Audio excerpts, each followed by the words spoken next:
my rugs. I got none. I'm glad that we I'm glad we all good. I'm glad that we all Yeah. I'm glad that we just You guys had to listen to fucking 30 minutes of me on a work call. I'm sorry for that. I added Randy on LinkedIn. Oh my God. I haven't updated that because, you know, I haven't done shit but tell dick jokes between now and my last job. that whole like whatever the fuck you just did for 30 minutes, I checked my FICO. I'm a little hard right now. I'll be honest with you. I checked my bank account. I checked where am I at in my life. I checked that where I should. I logged into my work email. Nick was checking his email.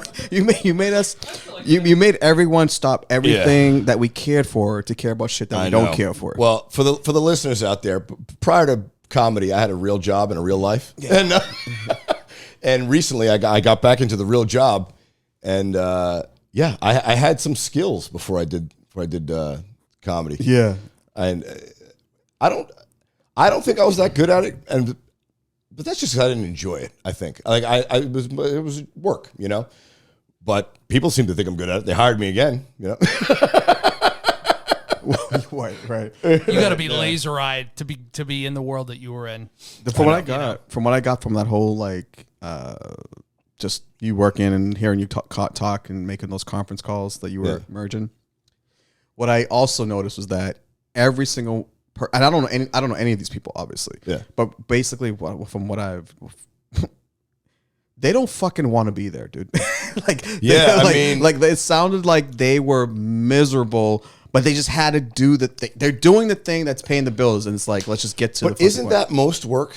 I mean, that's why it's called work, right? Like, you know, that's why you and I want to make comedy our profession because it doesn't feel like work. You know, we've been doing it for free.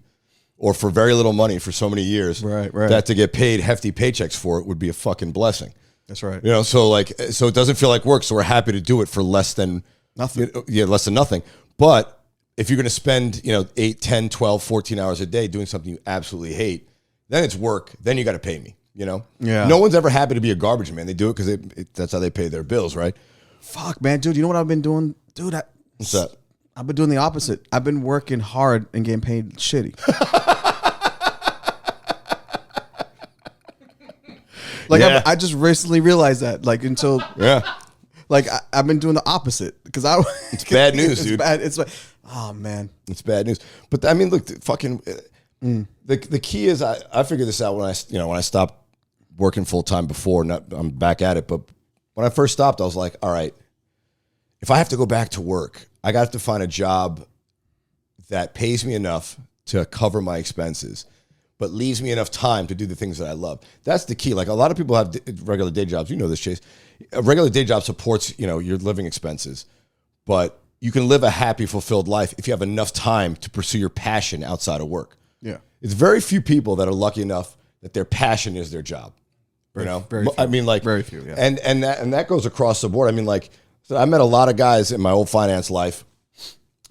Most of them, 90% of them, did it for the money, right? For sure. But there was 10% of them that loved accounting, and it was weird to watch a guy or gal be fucking super into keeping the books, they enjoyed the Excel spreadsheets, and I'm like, this is I don't. Do that shit in their spare time. I would not be doing Excel spreadsheets in my fucking spare time. They love it. Yeah. I think it's more of a testament. I think when I hear stories like that, I think it's more of not so much that they probably like the actual.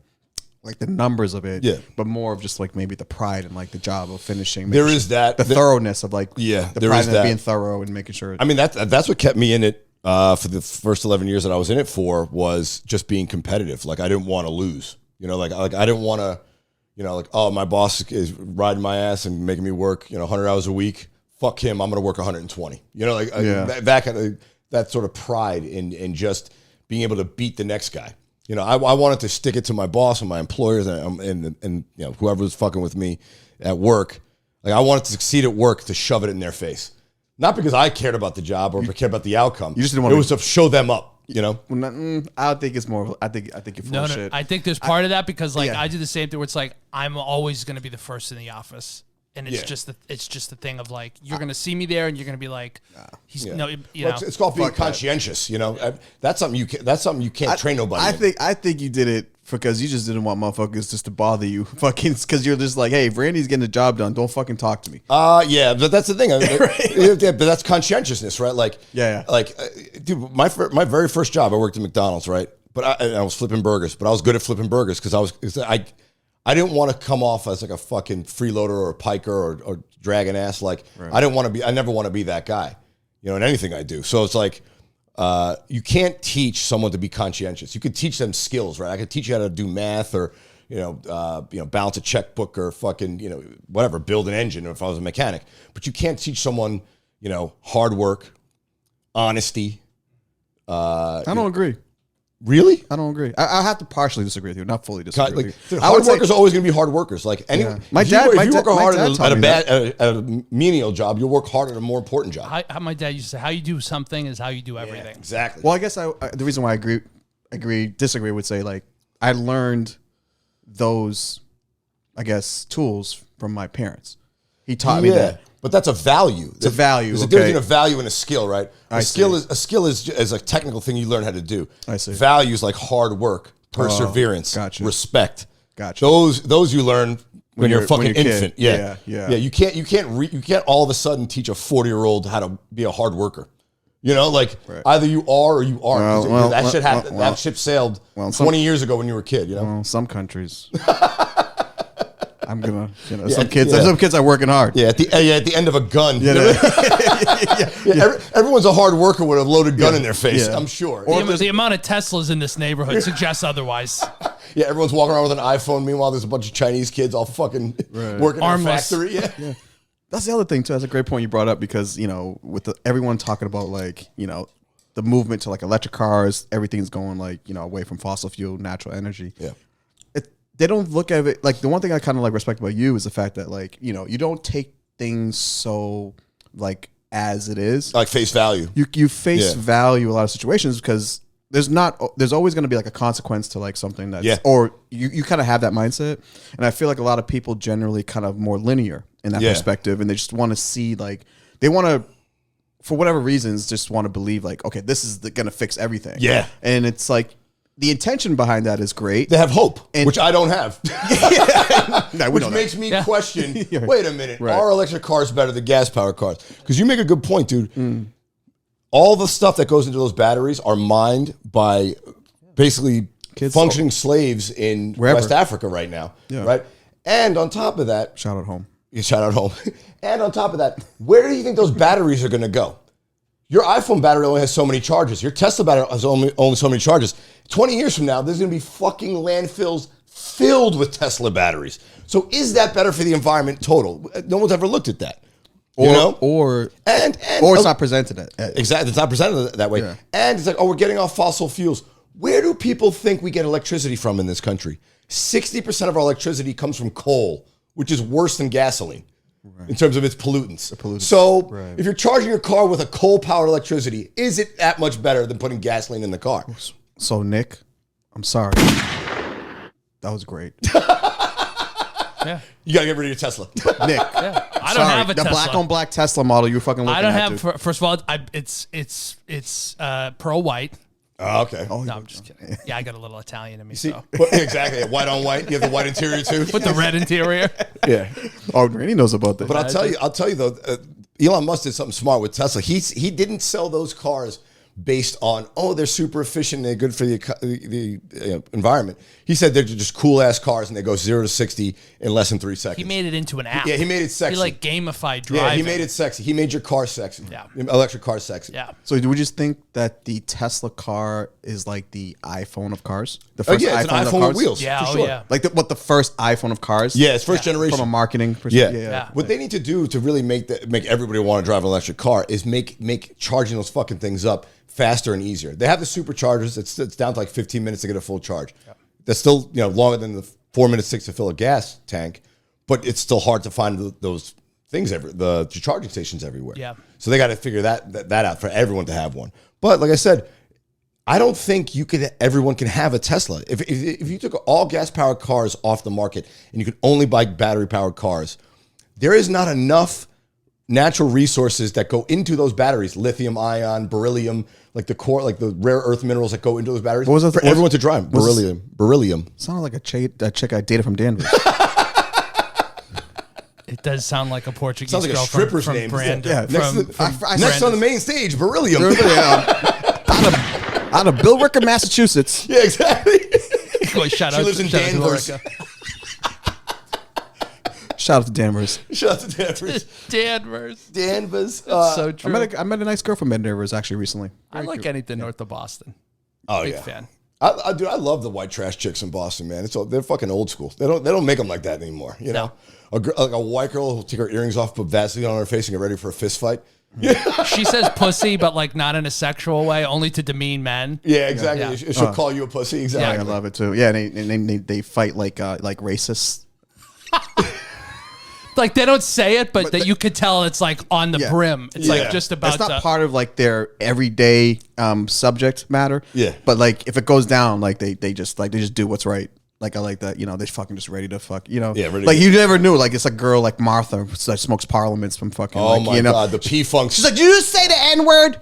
You fucking asshole. My daughter's husband's black. Yeah, and, exactly. That's the best when they reveal their familial dynamics. Yeah, I fucked a black guy once. Like, oh, good for you. Like, oh, that makes you not racist, huh?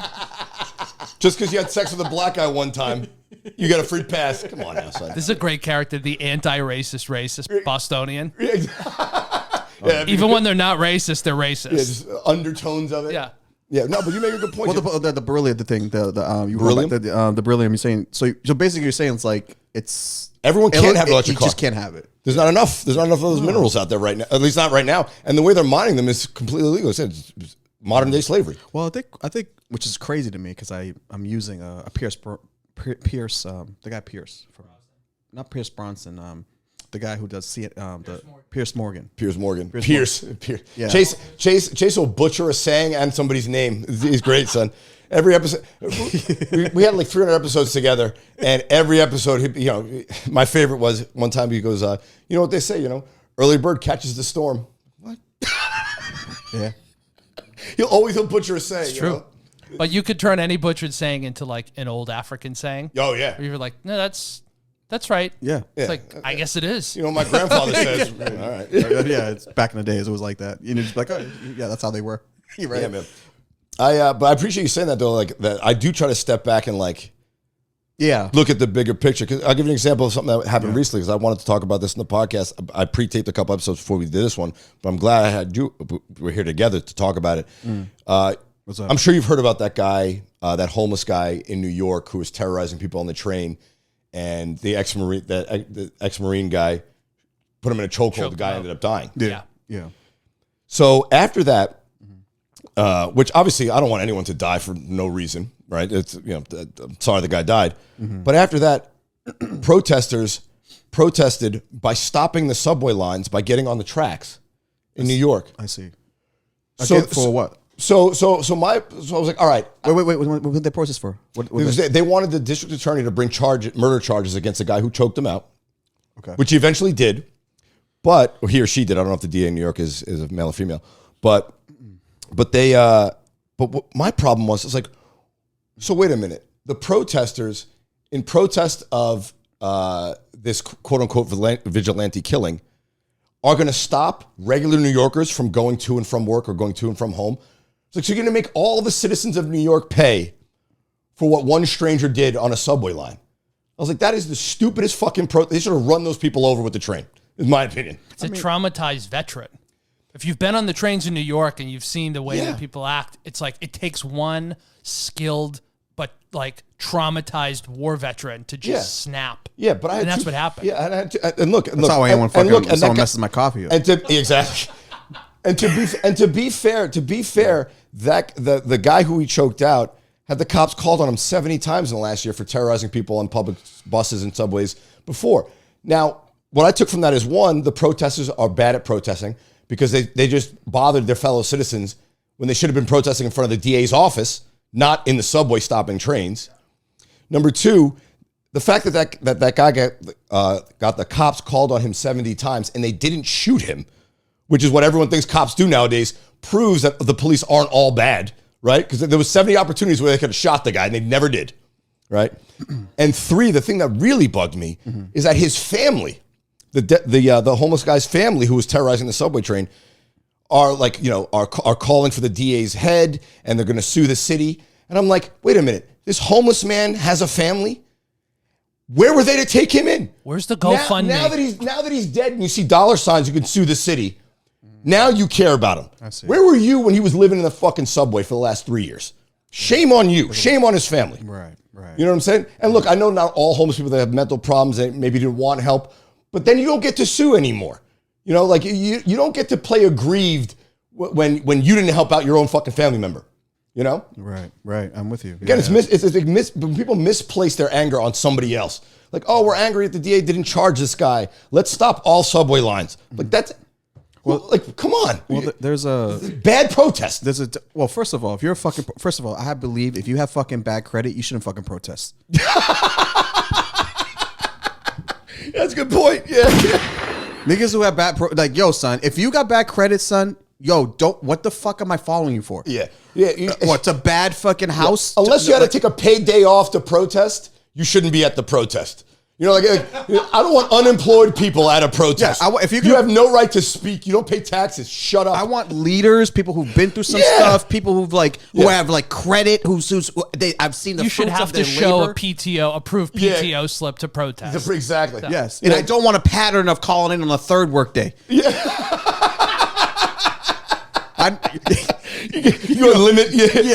You get one sick day to protest. That's it. Yeah. You have sick days, vacation days, and one protest day a year. And use it wisely. Yeah. And it can't be during Black History Month.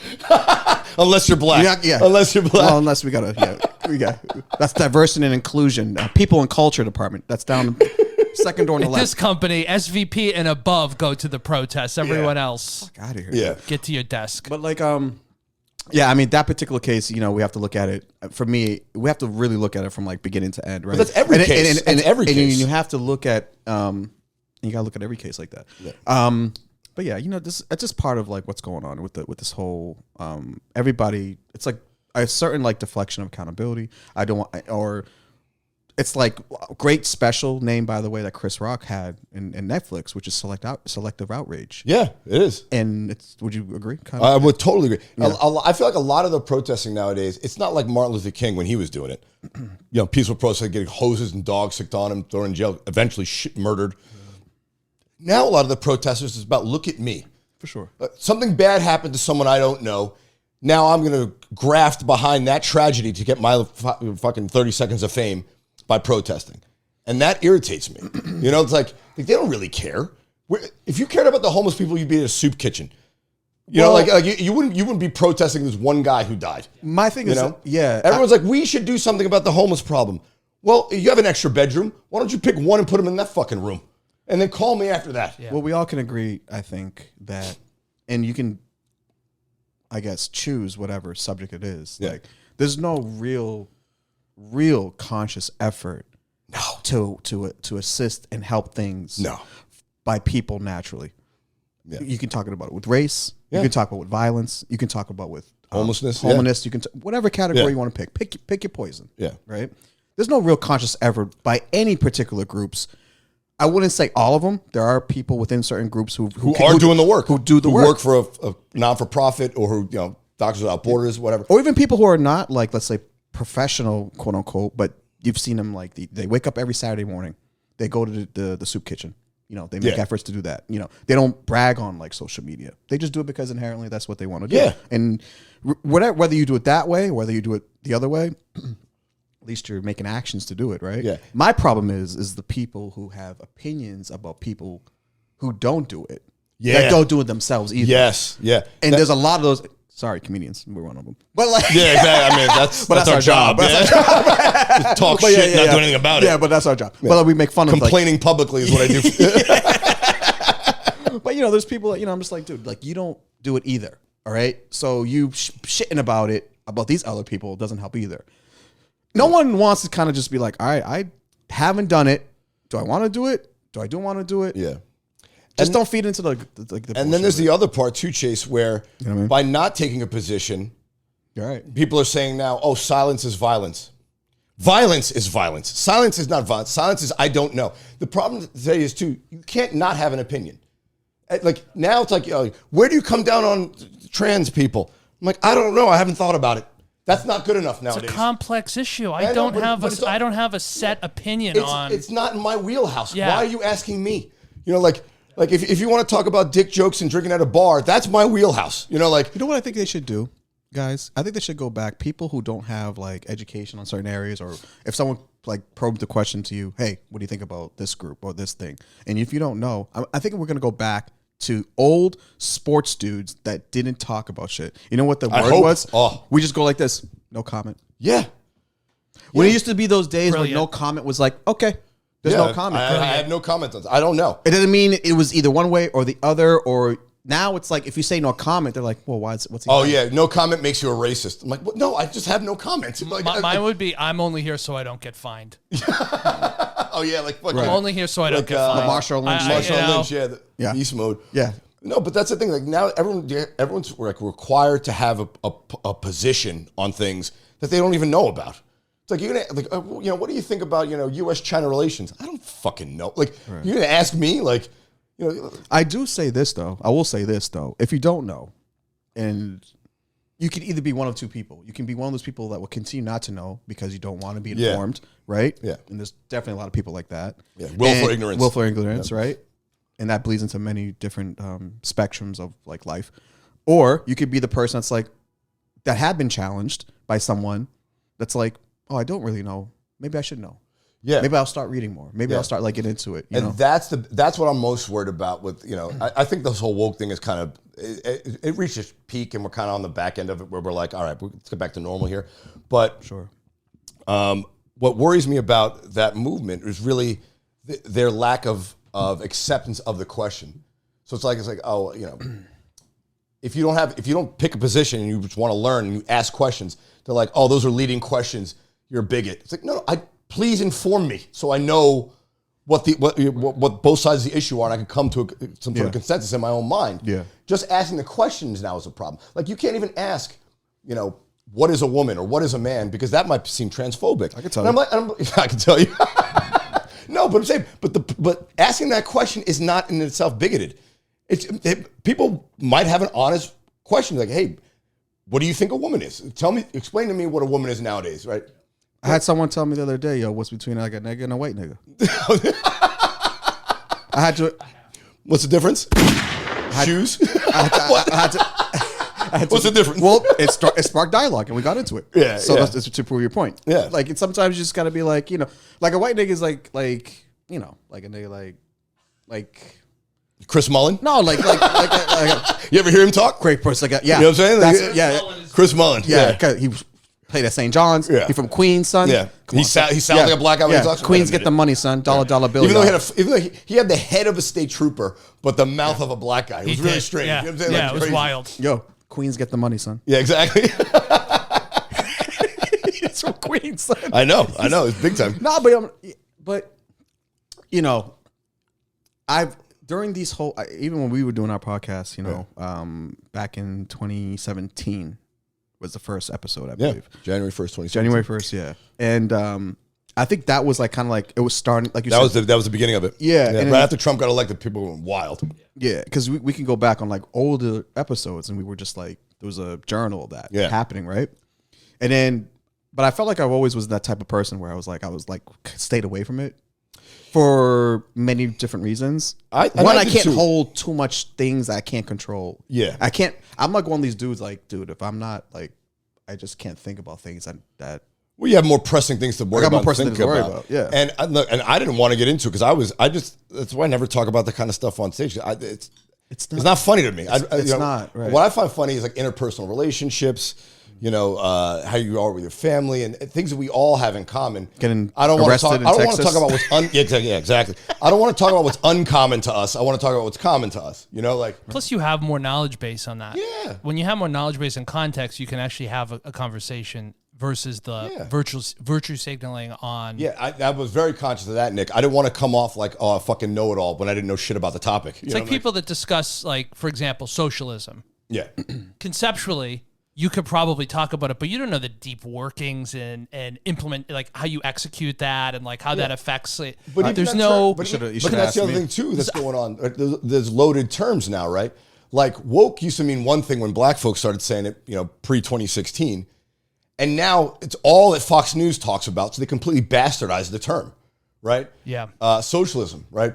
That's a loaded term. But we have a lot of socialist institutions in the United States. Social Security, Medicare, like all these things are socialist in nature. So the word is loaded, and it means more and different things than it means now than it used to mean. I mean, we talked about it with my grandmother, with Cookie, right? Now it's people of color. And it used to be colored people. Great name. But it's just a turn of phrase. Going back to the term homeless. Oh, by the way, I'm sorry not to cut you off. Yeah. Nick, Cookie is his grandmother, not Cookie from Tyrese's film. Yeah. Yeah, not Cookie from Gold Club. Yeah. That's a whole different Cookie. Okay. Yeah. Not Cookie from Best in Show. Yeah, not Cookie from Centerfolds. That's a different Cookie. Gotcha. No, but like the term homeless, right? The term homeless came about in like the mid to late 80s because before that, they were called bums. They just call them a bum, right? Now, and that term homeless came from the liberal community, because they thought bum was too offensive. Now, the preferred term is people experiencing homelessness, which is just semantics. But what? The liberals made the word homeless, and now the word homeless isn't liberal enough for the liberals. It's like it was unhoused, and words then have meaning that you give them. It's not. No word in and of itself is offensive. It's how you use the word that makes it offensive. Wait. Can I? Okay. Yeah. The word is they said, people experiencing homelessness. I've been homeless. That's what I'm saying. Yeah, it wasn't an experience. No, you weren't. No, you were not. You were a person experiencing homelessness. Yeah, it's ridiculous. But even when I was homeless, my fucking place was dope, son. You decorated Please your car don't talk really about nicely. the storage I facility. decorated the car and the storage facility. I remember the storage facility. He told me the storage facility. I couldn't believe. I mean, I was going through some old clips, and that, I mean, to this day, bro, did you know he painted the inside of the fucking of a storage container? He put down rugs. I thought he made that up.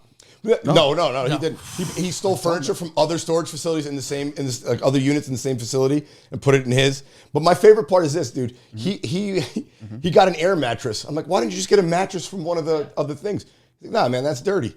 You're living in a storage shelter. Take the mattress. Get an air mattress. So good. I respect that. You still got principles. I got principles, and I got needs. Yeah. You ever try to fuck a girl on an air mattress? Yeah. It's like trying to fuck on a seesaw, man. Because like you push down and the other side goes up. It doesn't really. It's like the new form. It's like the white trash form of Pilates. You gotta like balance it out. Yeah. White trash Pilates. Yeah, dude. Yeah. I mean, doing fucking special yoga on an air mattress. You don't need that much space. You don't need that much space to get things done. To get things in there. Yeah. you really don't. I was just because you just really don't. Yeah, I don't know, Mom. Yeah, it's kind of gonna. Me and Nick talk about it a lot. Where I think part of it too is just where people, we talked about it too before many times. Where I don't know, it seems like people are just not like they're in their own matrix, man. That's part of the problem. Everyone's in their own little bubble now. Everyone's in their own little individual thing, and. That's why I looked, dude. I went to go get some coffee at a coffee shop, and the girl that was behind the counter, I don't know how old she was. She probably was like, I don't know, 17 something. She just looked at me, dude. Like, didn't even acknowledge me. She's just like looking at me, staring at me. I was just like, "Are you gonna mention my order? Are you gonna take my order? Are you gonna say hi? Are you gonna breathe? Are you gonna blink? Let me know you're alive." Do I need to And she's looking at me like, "What do you want?" I was like. What do you want? Do you want my coffee? What the fuck do you think I'm doing here, son? You think I woke up? I didn't come here for proctology, Sam. On your shirt. Yeah, exactly. Yeah, the banner outside says coffee. That I want that. Yeah. And she's like, it's like I have to pull it out of them. Oh, too much energy. That's the thing. Everyone's in a little silo now with social media. Like your information space is completely controlled by you vis-a-vis your use of social media. So what you look at is what they kick back to you. So just by using it, you've basically encircled yourself in a weird little bubble, and it's almost impossible to get out of it. Which I kind of the algorithms feed you more of the same shit. Yeah. I can see why they do that though, because I thought about this, which is crazy because I don't really think a lot. It was a big day for him. It was a big, huge day. He needed a nap after that. Yeah, exactly. He thought for a few minutes, and he hibernated like a bear for a week afterward. Yeah, man. That's what happens when you think. That's how he lost all that weight. He was thinking. I'd be thinking. It's the look after you say something like that. Like that was the gem. Yeah, exactly. Yeah. Like A lot to think. You gotta take time to think. So what were you thinking? So what I was thinking was this. I was like, I can understand why people do that. You know, what you just said about the whole social media thing, is that it also not only they take in so much, you know, from like whatever. It also, they can create exactly what they can put out. Yeah. Which serves as like more or less kind of like a defense mechanism to not let people really know who you are. Of course. I'm going to create another avatar of myself. Yes, and that's exactly what it is. And then now you have like a streamline of... This is who I want to be to the rest of the world. It's not who you really are. This is who I'm presenting to the world. You know what they call it? It's curating your profile, which I know that is lying. You're right. Like curating your life. Yes, you only show the best parts of your life, and you don't show the other parts. So the whole world thinks everyone's doing better than they actually are, because all you see is their Instagram profile. Right. You know, you don't see me fucking fucking missing the Boston Comedy Festival cut. Why would I put that? You only put your wins on there. You don't put your losses. You know, you don't see me fucking struggling to make ends meet. You know, you just see me doing comedy. You don't see you don't see women what they really look like out of the shower. You see them all made up. There's a lot of that. Yeah, there's a lot of that, and it's also part of it too. Is like, I can see why they do it too. Is because generally people, because they're very we're social animals. Well, it's like, but we're more like, people generally are more insular than they actually think to appear. They don't really know they're more insular than they are. Well, you don't want to let your guard down, your mask down. You know. So people only generally kind of give you props when you're winning. Oh yeah. Yeah. Right. They always come at you. All your friends now come like you're winning now. They come out of woodwork. Are they really your friends? Right. That's another. The people come out of the woodwork. I don't know if they call them friends. Yeah. You got a lot of friends when things go good for you. When life's going bad for you, you find out who your real friends are, who sticks around. That's that's the real friend. Have you since you started like comedy now, like been doing it for a while now, have you seen that personally for themselves? Have you experienced that with like? Oh yeah. Have you? Okay. Yeah. Oh yeah. I mean, and you see that a lot in LA too, because there's like a lot of comics that are climbers. I'll call them. Right. Yeah. So if you're doing stuff, like, hey, when you bump into them at the club, hey, what's going on, man? How you doing? You know. And if you got no heat, they're like, who the fuck is that guy? You know, they kind of forget who you are. Comedy's really evident. There's a lot of that. Yeah, there's a lot of that. A lot of that. Less so here in Boston, but much more so in LA. We were talking about a comic yesterday. I won't mention his name though. Yeah. We were talking about a comic yesterday. Great guy. That kind of bleeds into like, that, right? Yeah. And before, when you started comedy, you were mentioning like, he never really like said anything. He was kind of like more. Yeah, he was always polite to me, but he was never friendly towards me. And then I came back and I had some more heat because I spent some time in LA. I'd been more on the road and whatnot. And I was like, hey man, let's grab a beer. It's like, fucking, I could have grabbed a beer with you 3 years ago before I left. You know, I was happy to grab the beer with him now, but I wasn't on his radar until now. You know, and look, I get that to a certain degree. Yeah. And to his credit, he was never rude to me. But there are those other comics, who fucking wouldn't give you the time of day, and now they're all of a sudden super friendly. I'm like, man, get the fuck out. I hold them to that. I feel bad because some people like that comic that you were just mentioning might just operate on the thing of like, if you're not in my vicinity, if you're not in front of me on my phone, I truly have no fucking idea who you are. I don't think he did it maliciously, but there are comics out there that do it maliciously, for sure. Oh yeah, 100%. They don't fuck with you unless you got something to offer them. Yeah, it's like dating a gold digger. Same thing. People, there are like platonic gold diggers in the world. It's full of them. They won't be friends with you unless you got something to offer. Way. LA's weird. The situations that people are in and the dynamics that they're in, like like the husband and wife couple who's like, we're just gonna make all this money together, but we're gonna fuck other people. Oh, there's a lot of that shit. Like that, just stuff like that. Yeah, really. And there's and there's a whole like. LA's got a lot of weird stuff over there, right? Like a lot of like look, underground, secretive. Yeah, but think about it, dude. Yeah. Think about it. Like that's where everyone's told, like, where you go to make your fucking showbiz dream come true. First of all, dreams go to die in Los Angeles, in Hollywood, folks. Let me tell you right now, if you got a dream, stay the fuck home with it. Don't go out there. That town will fuck you up. Well, not only that, because like most of the people who live in LA, who are not from there originally. Yeah, that's it. It draws in all the crazies from everybody else. People who have these dreams and like aspirations, which is great. Yeah. But you got to be careful the people you surround yourself with out there. Because you can surround yourself with some real fucking venomous people. 100%. And that's why when I first moved to LA, dude, every time, because I lived right around the corner from a Scientology building, son. Oh my God. They'll rope you in quick. I walked across the street on purpose every day for a year. just in case, like, to avoid them motherfuckers, like, might get me, son. Yeah, man. I mean, yeah. Dude, I don't know. I was like, I just. They like run like free acting and improv classes through there. So like people are like, oh, I want to take an improv class. Oh, this one's free. Just to fucking rope your ass in, to get the e-meter in your hands and start, clearing your brain, whatever the fuck they call it. Like, I know a clown from LA. Like an actual clown? An actual clown. Like he goes to parties and like fucking dresses up like fucking like Roseanne Barr. It's fucking. I've had some bad jobs, but I don't know how to put face paint on for my job, son. That's fucking wild. He's a clown. That's a dude that's dedicated. Yeah. That's a dude that his values were, he learned about hard work. Yeah. So he goes around, like, makes good money. Right? Yeah, for sure. Like he gets booked, like you'd be like kids parties, right? You would think every weekend there's a kid has a party. Yeah. He's booked. He's getting a couple grand a fucking. What kind of kid wants a clown at their party? Like how fucking weird is that? A deeply disturbed one, like a classically trained clown. At this point, yeah.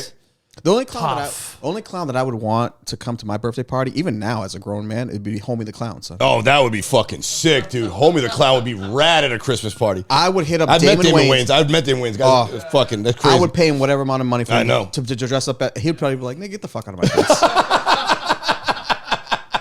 And I would take it respectively, right? But like, I'd be like, he's the only clown in my mind. Yeah, that's worth entertaining.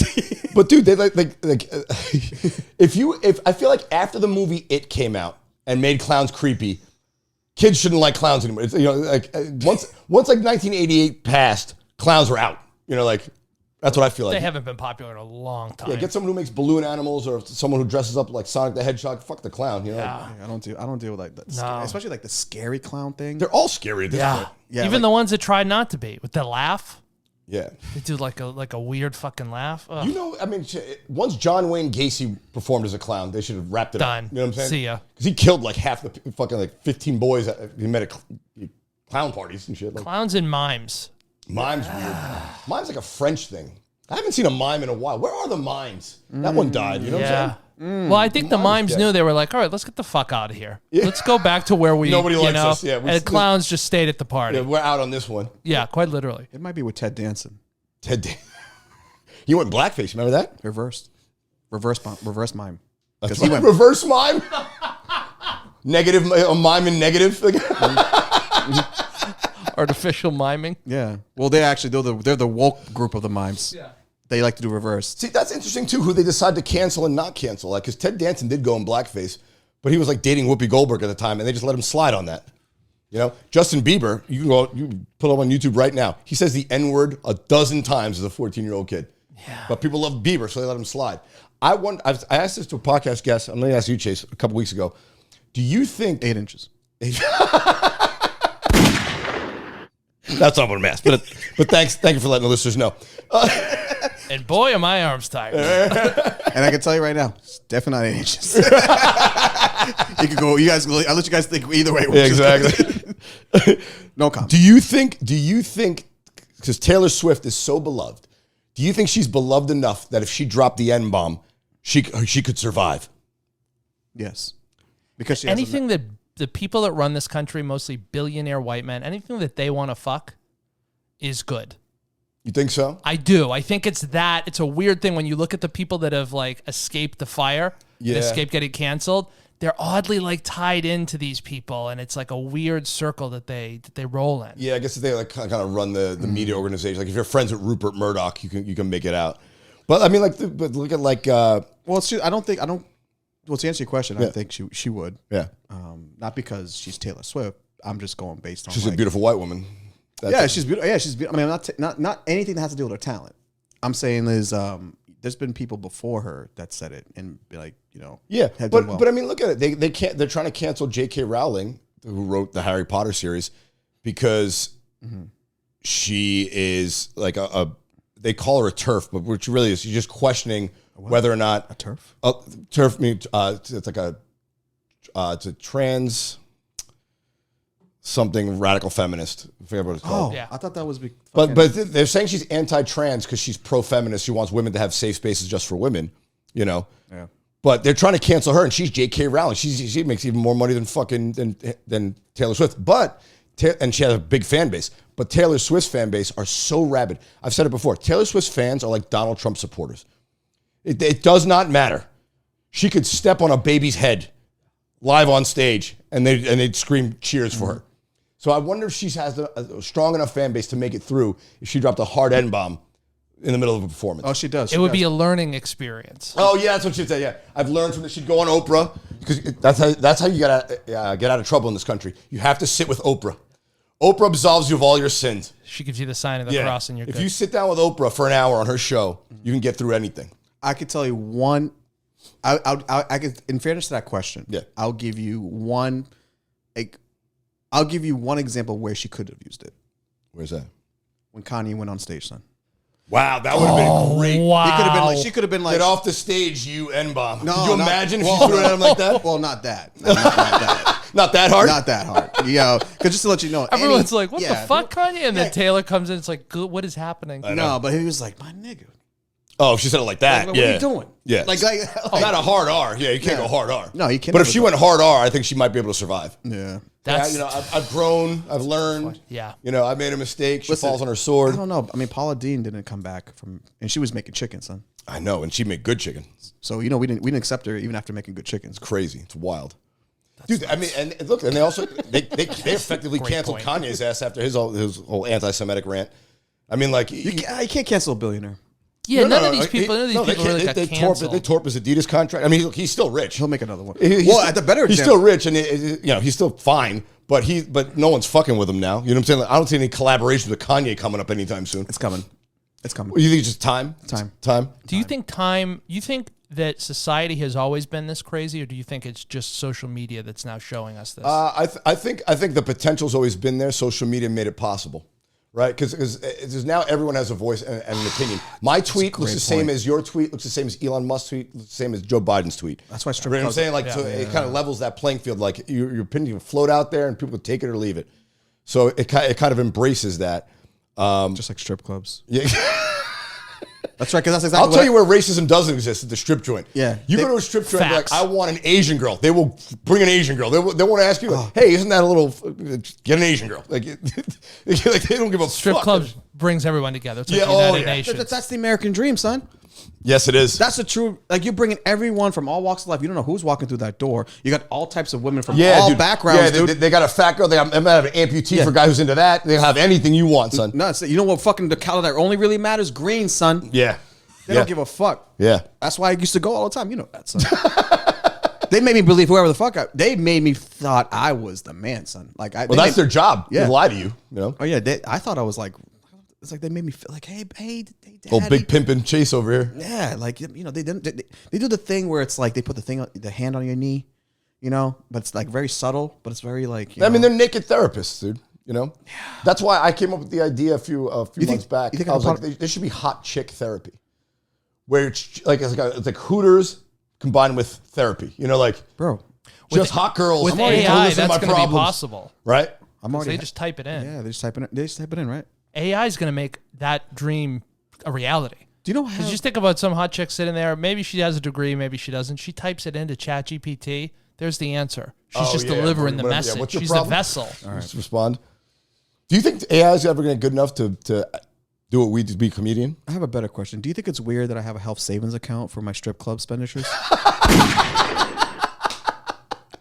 You have a 529 That's plan that one you of the spend on fucking strippers? funniest things I've ever heard. Like he's got a health savings plan and a 529 plan that he spends on strippers. Not for his kids. It's for the strippers. I did that like a couple weeks ago. It's smart. I started putting money away. Pre-tax money, dude. You're saving fucking 30% off the top. Yeah, they don't. Genius. It's genius. And I go to the strip club and I take money out of it. It's and genius. then I write it. Yeah, that's pre-tax dollars, son. That's smart. HSA, baby. Yeah, man. I said you're getting 30% off your lappers, basically. That's a good deal. Thank you. I'd take that. All right. I just and you can show them the card. That's Yeah.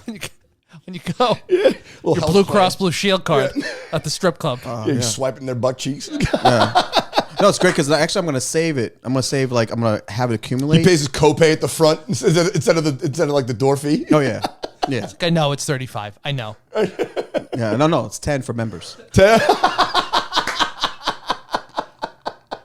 I trust me. I looked into it, bro. It's 10 for $10 members. for members. Yeah, but you have to show up at the holiday party once a year. Yeah, exactly. So stupid. I'm still on the newsletters. Some newsletters. It's not a I newsletter. could see you wearing healthcare merch at the strip club though, like a Blue Cross Blue Shield hat. Or, I got a T-shirt. Yeah. I still got a Cadillac Lounge. I could see you rocking that. Oh, the Cadillac Lounge, dude. I used to go there in college. Yeah. I was down in Providence. That's a glorious, glorious place. Speaking of Dude, that place was so dope. That's where they caught Mo Vaughn. Remember, he like disappeared from the Mets for a Yep. week, and they fucking found him at the Cadillac Lounge. Oh yeah. First of all, I don't think they caught him. I just think they just knew where to go. Oh yeah. He's not at home. Oh, he must be at the Caddy Lounge. Yeah, that's different. If he's not at the facility and he's not at his house, he's got to be at the Caddy Lounge. Where else? Where else would he be? They didn't catch him. They just Yeah, they were looking for him. They drove looking up. Yeah, they drove up. They made the 2.5-hour ride to the Caddy Lounge from New York. And then he hit the expressway to get to the Foxy Lady and the strip Foxy. club. Dude, they used to make us go there because I was in a fraternity in college. They would make us go there for legs and eggs in the morning.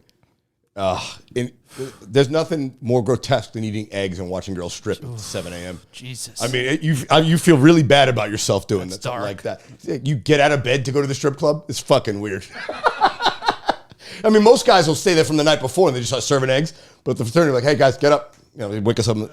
Get dressed. Why? All right, just get dressed, and they drop us off there. Come back in 4 hours. Like, what the fuck? I'm eating eggs and cold bacon with some girls fucking minges hanging over me. It's gross. Gross. I think I'd have to partially disagree with you. I think it's Well, I don't like catering tray eggs. I've never been a fan of catering tray eggs. It's not the girls that were the problem. It was the eggs that were the problem. Oh, the eggs. Actually, some of the best food. I don't want to eat when I'm looking at naked chicks. There's nothing sexy about eating and looking at naked chicks at the same time. Really, you really can't do that. I mean, I could do anything. I prefer not to. You know what I'm saying? I could survive it. I don't want to do it. You know? Right. It's like eating outside. I don't like to eat outside. Really? I don't like to be around, especially in New York. Oh no, yeah. Because you're competing for I've what's on your I've gone plate. like camping and you eat like that, but I've seen people like eating Chinese food on the subway. I'm like, bro, No. I'd rather eat in the fucking public toilet than on the subway. Right. You know, it's fucking filthy down there. How was the damn food? Well, you live in a city where it's like you could probably eat out all the time because there's so much great food in LA, right? Yeah, Mexican food, it's expensive as shit. Expensive, yeah. So, do you like LA? I do. What I tell people is, my brother asked me. I haven't talked to you in like a long time. Yeah, I know. But people ask me, I was like, LA is like physically it's gorgeous, right? Because I like the outdoors. There's mountains and the beach, and within 3 hours I can get to some of the biggest mountains on the West Coast. Right. LA would be perfect if I could move everyone from New York to LA and everyone from LA into the fucking ocean. Because the people are the problem. Because we were talking earlier, it brings in the crazies from everywhere else in the country and around the world. And I don't know how Southern California has this fucking rep as being laid back and chill. They're the most uptight motherfuckers I've ever met in my life. They're so up their own ass. It's incredible. You know?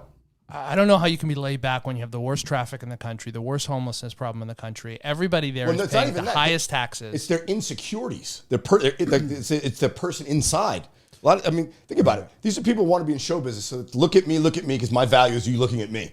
So of course they're insecure people, but they project that on everybody else. So everyone's trying to move up this fucking fake totem pole that they invented in their head. Right. And they're so self-conscious that they can't take a joke. They're so every joke is a personal affront to them. Like, oh, they're clutching their pearls. Like, calm down, breaking your balls. It's rough. You can't break balls out there. Doesn't exist. Breaking balls is insulting somebody. We're out here, the closer you are to somebody, the harder you can go at them and break their balls. Yeah. That's how you show love is by busting chops. Like, can't do it out there. Can't do it. So is it more of just kind of like, you just have to adapt, huh? You just have to adapt. The key is finding a group of people, like-minded people that you can exist in that way. That's the thing. I mean, there's plenty of people who are up their own ass in LA, but there's plenty of regular people too. You have to find the regular people though. Whereas here, back east, everyone's regular. Out there, you got to find the regular folks. Yeah. Well, that's kind of weird because we don't generally like to. Well, you're forced to kind of group think. Mm-hmm. So it's like, unfortunately, right? Yeah. So it's like if you don't buy into that, right? You kind of forced into. Well, that was, I mean, and our buddy Jeff warned me about that. I was like, look, man, you're going to rub people the wrong way the first 3-6 months you're out here. I'm like, what do you mean? So just the tone of your voice sounds like, give me your fucking purse. You know, Yeah. He's like, but don't change that. That makes you different. That's when you stand out here. Let them get used to you, you know? So there are people I've met in LA that I've become friendly with after they got a better sense of who I was. Yeah. But, you know, like out there, you know this, I feel like everyone's looking for something from somebody. You know, like everyone has an ulterior motive when you meet them. Yeah. Whereas in Boston, no one has any fucking motive other than what they tell you what they want. You know, I want a coffee. You know, I want to date you. I want to whatever. Like I think everything here is tethered in reality, intellectualism, not in a pretentious way. I say intellect in the sense of like, I know this to be true. Yeah. Let's have a conversation about it. Yeah, make it make sense is what I'm trying to say. Out in LA, nothing makes sense. Here, everything makes sense. People are angry for a known reason. You know, people are grumpy in the winter because it's cold and there's snow. Right. You know, like, you know, you go to a store, you want a coffee, you ask for coffee, you get a coffee, you walk out. There's none of this fucking bullshit surrounding it. Yeah. You know, there's no like fake pleasantries or any of that kind of stuff. You kind of cut through all that, you know, which I miss. But, you know, thankfully, you know, we have some friends out there and they introduced me to some other friends and, you know, I have a tight little crew around me. But, yeah, man, if I was just out there living with other actors and shit, I'd be like, fuck this. Well, that was one of the things that, like, for me, when you made the decision to go there, kind of made me a little bit, like, it threw me a little off because I was, like, thinking, like... It would have been New York more likely. It was, it threw me off because I was like, LA? Because I knew who you were and I knew this type of comedy that you were doing. Yeah. They hated my shit out and there. So I was like, why is he going? That doesn't make no sense to me. And then I was like, but then also I was like, well, he lived in the East Coast all his life. You know, wanted to probably see something new, experience. Yeah. And that's really what it boils down to. Yeah. In addition to obviously people helping you, but there was like things outside of comedy. Yeah. For me, the two biggest things were the outdoors, right? I you know how much I love going outdoors and stuff. Hiker, like big hiker. Hiking, camping, all that stuff. Yeah. You know, the West Coast, mushrooms, yeah. The West Coast is much better for that. And then two was what you said initially is, you know, I'd been on the East Coast my whole life, you know, and Jeff was like, give it 2 years, 3 years. If you don't like it, you go back to New York. Could always. I'm like, all right, you know, we put it that way. It's not a lifetime choice, you know. I don't think I'm gonna live there forever. Right. But you know, I've been there for almost 4 years. 2 of them were the pandemic. I'll give it another year, and if I don't like it, then I'll fucking move. You know, like I'm saying, like he reiterated, it's not permanent. And my therapist at the time, my Boston therapist, was like, yeah, if you don't like it, you can always come back. I'm like, yeah, I always think every decision is so absolute, you know. And he convinced me. My therapist is like, as long as you don't kill anybody or get a girl pregnant who doesn't want to get an abortion, everything's reversible. Yeah. I'm like, all right, fair point. You know, like, it's like, so if you don't like it out there, come right the fuck back. You know, like, yeah. You know what I'm saying? Yeah, he's right. He's right.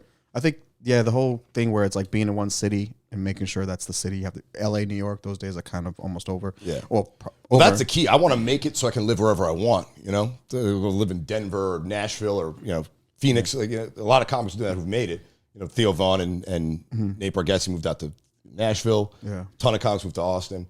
Like, the key is to make it so I don't have to be in LA or New York. I can go live in the fucking country and the offers come to me, you know? Sure. You know, that's the dream. This guy, you know, my producer Nick, the only place that he wants to live is New York City, and you want to get the fuck out of New York City. Are you from New York? No, from up there. No. All my friends and family, I have friends and family that are there, and I visit a lot. I'm down there a lot, so costs a lot of money, brother. You think fucking Boston's expensive? Forget about it. It's the same. It's the same at this point. It's almost as bad. I have my best friend come up. He's like, dude, Boston has changed because we went to school here, and he's like, dude, it's fucking expensive. Ubers everything's what so much more expensive. I paid for a hotel room the last 2 days is grotesque. Yeah. What, dude? It used to be fucking, you know, $150 a night now. Then you had the food. It's getting bad between the bike lanes, the food. I noticed the bike lanes. All that shit. Yeah. And I used to ride my bike around. I didn't have a car in Boston when I was living here. I rode a bicycle around. Fucking great. And you didn't need a bike lane. I had to fucking ride a bike next to it. You know, like, you guys actually, without you guys even knowing, you guys are actually kind of similar people. Both you guys are. Do we meet in a truck stop? Did I blow you through a glory hole? Dude, I watched you do stand-up. At like 2015 at the Beacon Street pub. Beacon Street Locale. Yeah.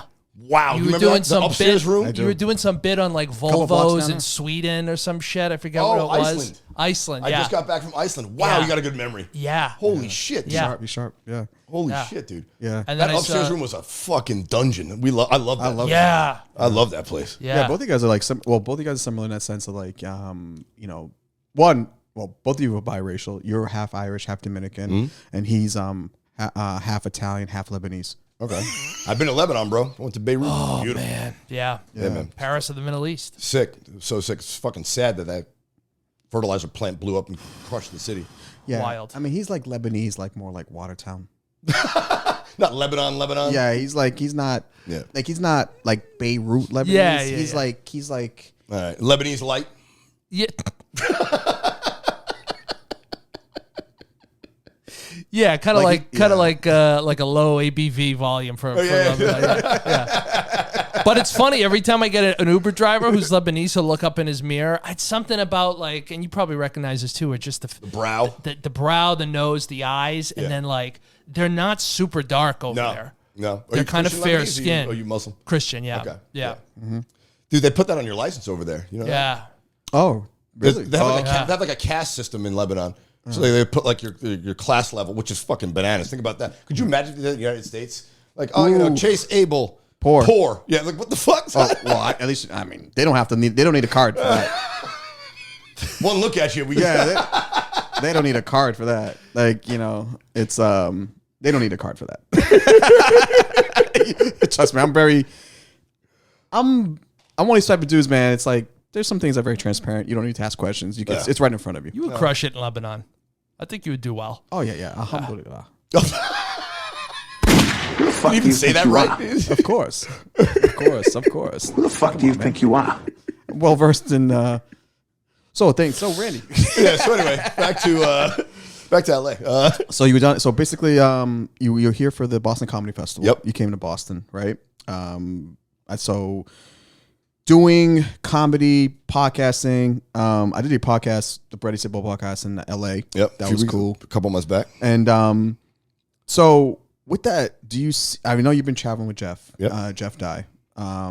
How's that been going? And how's that just experiencing being on the road quite frequently? How's that helped you? I mean, Yeah, yeah. because I see you. I mean, I see you. You're doing your thing. My performance levels, I'm much more comfortable performing. When I first started, I was like fucking erratic on stage, and I didn't know what to do with my hands and all that shit. So I'm much more comfortable doing that. I love doing the road because the audiences are just better, and it's also you get like a new audience every week, every night in a different city. So I'm able to play a broader set of people. So my jokes work at a broader set of people. Like I was doing like a lot of Dominican shit about my father when I started here, and that works as Dominican people in Boston. That shit doesn't fly everywhere else in the country, right? Yeah. So you gotta broaden the stuff you talk about. But me, I love traveling. I love being on the road. Even without comedy, I love bouncing around, seeing different places, doing different things. Yeah. So it kind of works well for me, and that's why any day job I take on now, I make sure I can still go out on the road. Because I feel like that's what makes you a better comic. Like I can play to. There are comics that crush in LA that would be fucking embarrassed to play Toledo, Ohio. Because they might crush in the cute little room in Silver Lake, in front of a bunch of purple haired wokesters. That shit's not going to fly in every other city in the country. So you get kind of boxed into a certain audience. That happened to me leaving here. Like I had broad mind, but in LA it's very acute. Like this, they'll be like the open mic warrior. Like so they crush at the open mic. Oh yeah. But that shit's not going to play in a real room. Yeah. Because they're playing to the back of the room, not the paying audience. I think I mentioned that. I think when we first started, we talked about that. Yeah, for sure. I think I was like Randy, yeah, be careful of like. Don't get too good at the open mic. Don't get too good. You know what I'm saying? Don't get too good of being part of being popular. The scene, yeah. Don't be popular in the scene. Be good on stage. Be good on stage. Yeah. And then, as you know, over time, you get to see how it plays out. Yeah. You have your hometown heroes for sure. Yeah. Your hometown people just based on whatever. Yeah. But can they do that in Hartford, Connecticut? Oh, yeah. Can they do that in Toledo, Ohio? Yeah, can they do that in Miami? Can you do that in Miami? In any city you roll into. That is a thing. Yeah. And like I said, I just love that part. It's still a thrill to be on stage and make people laugh, man. I've said it 1,000 times, 1,000 people off the podcast. You know, I've had many relationships with many beautiful women. I've tried a lot of things in life. That was a pause. I felt like you want to say that all podcasts, dude. The way you did that was awesome. Oh, we're cutting that? No. It's okay. We're absolutely adding that. Yeah, no, but that came out left field. I didn't know you were gonna say that. No, yeah, I'm saying, but like I've had a lot of good experience in life and a lot of bad, but nothing beats having a good set on stage, man. The crowd's laughing at you, and I'm laughing at them, laughing at me. I was like, oh shit, it's working. I still smile when I'm on stage every time because I can't believe it's working. I can't believe, you know, Jeff and I joke on Sundays when we fly back from a road gig. He's like, we pulled a fast one on him again. We got him again. They paid us money to do this. How fucking stupid are they? Like we pay them to do this if we could. We got over on him again. We tricked them. You know, like oh yeah, for sure. Jeff is like one of those guys I always will love because you know, and I've seen his kind of his act evolved a lot. I would say changed for sure. Yeah. You know, yeah, so it's evolved, right? And then, but he's always been one of the very few comics I've always like. He's just like he will make fun of my apartment, you know, like he's like I don't know, like he's like Chase, I don't like this kid is like he just makes you feel comfortable. He makes you he doesn't make. Well, he's like one of the few comics that's actually happy. Most comics are miserable pricks, you know, like, and he's not. Yeah, you know. So, but that's also a nice part of being on the road. I'm a much more pessimistic guy, and he's not. Yeah. So it kind of helps me take the edge off of, you know, that's good. My negativity. Yeah. But also I help him keep it real because sometimes he thinks the world's fucking all rose, you know, all rosy. I'm like, nah, son, that's not how the war works. You know, like, yeah, like people are out for you sometimes. You know, sometimes people don't have your best interest at heart. Yeah. You have to remind people that sometimes. Oh, well, I know we saw you just do your, you know, right before you got on the podcast. It cut deals, fucking this fucking guy, you know, he's just like, it's crazy. Hopefully that is short term, so you can keep. I mean, it's. Look, I can because I know how you are. Because what happens, nothing's permanent. I convince myself. Don't let them suck you in, brother. If I'm really unhappy, I don't have to stay there. That's right. You know what I'm saying? Like you told me, quitting on your head isn't quitting. You know, if I'm unhappy doing something, I could always just stop doing it. I don't have to continue through with something just to prove a point to someone I don't care about.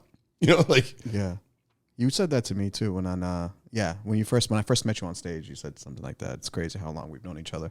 Dude, it's been fucking almost 10 years. Nick, would you have any questions for Randy? No. This is a great episode.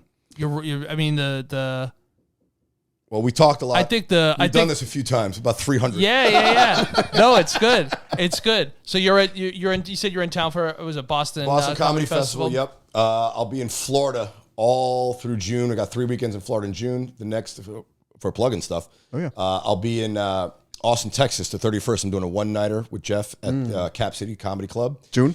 May 31st. Oh, May 31st. May 31st. And then June, I got 3 weekends in Florida, Boca, Naples, and Sarasota, I believe. As I always say on my podcast, go to jeffdye.com if you want to see all my dates. But one day it will be Randy.com. No, look, now that I got some bread coming in because I got work, I had somebody a fan of our podcast who lived in LA. It's a graphic designer. She redid the logos for me and stuff for YouTube formatted. But I said, now that I got some bread, I can pay you. You can do my website. So hopefully, in the next 2 months, I'll have a website up. That's cool. Yeah. Shout out to whoever that. Yeah, Amy. Thank you, Amy. Yeah. Shout out to Amy for doing that. Yeah. You guys can always go to me. I always post my dates on my website, Instagram. I'm always there. We definitely are always going to do part 3, 4, 5, 2900. As long as it takes. You know. Exactly. I had some questions that people sent me about the podcast. Oh, what do you got? We'll do one or two of those real quick. Okay, we'll do one. We'll do a quick one. We'll do. Yeah, because we didn't do the news, so we'll answer a question. There was one because I sent it out on Instagram. Yeah. Nice. Yeah. Like Randy's coming ask us anything. Hell yeah. And then one of the questions was let's see here. Nick, do like milk music or something. Milk music. He needs some milk. Oh, you can put in a little. That's fucking fancy, son. I don't got any of this shit, son. I got to step my fucking production level up. I got a giant LED. Great studio, yeah. I saw that. I was like, of course, I'm like, how do we get that? How do we get the lights? That cost them like $30,000. Don't even fucking play with it, son. Yeah, dude, that was a serious setup. They opened up a second location. Shout out their Real Podcast Studio. This is interesting. We'll do this question. The question is to Randy. Do you miss Chase? Of course. And would you ever do the podcast again? Of course. Yeah. I mean, fuck, if you wouldn't have stopped if I fucking lived in the same city. You know what I'm saying? Just like once the pandemic ended, it was like, everyone's done doing the Zoom shit. Yeah. We had done 5 years straight, hadn't missed a week in 5 years, which is the biggest commitment I've ever stuck to in my life. We did do that. Yeah. You know what I'm saying? Yeah. It was time for you to have your own shit. You got Nick, your own producer. But every time he's out in LA, he does the show, and every time I come here, I'm going to do the show. It's fucking, Always. Of course. Yeah. Always. Yeah. I've seen I think for me, it was like, comedy, just like with life too, you have to evolve. Shit just moves. You just move. Things happen. Things happen, and you got to focus on yourself. You do the things, and there's no bad blood between us. We got fucking high last night. We're fine. Yeah, we're bullshitting back at Capo's with the crew. And fucking, I'm just there's always people that have their own like own. They're worried like, oh, is there something we don't know about? Nothing happened. No. Fucking, he just wanted his own podcast, and it didn't make sense to keep doing it over Zoom because, frankly, what happened is that social media evolved. Like now you have to have like clips a certain way and all this other bullshit to stay competing. You see it now. Like we were doing every Gorilla. comic's taking videos of himself doing fucking crowd work, and they have to put the big text when they're talking in front of it. Like it's like a standard now you have to go with, which is annoying, but that's such is life. Which I know we're still like learning this stuff. Oh my God. I spend more time editing the podcast than I do on the podcast. For 1 hour of podcasting, it probably takes me like 3 hours to post it all, and then another 5 hours cutting clips. So it's 1 hour takes 8 hours for me on the back end. Yeah. So basically, ladies and gentlemen, it takes work. Yes, a lot of work. And Randy doesn't want and I'm not a fucking editor. So if anyone wants to give me free editing, please hit me up at Randy Valerio on Instagram. Yes. Randy will pay anything to make things go away. Yeah, I don't like problems. I like to pay away problems. So as of right now, we're going to be getting out of here. I'm Chase Abel. You guys have been great. This is my boy, Randy Valerio. Appreciate you coming on, Thanks brother. for having me, brother. Yep. Ready Simple Podcast, Swapcast. We're out, guys.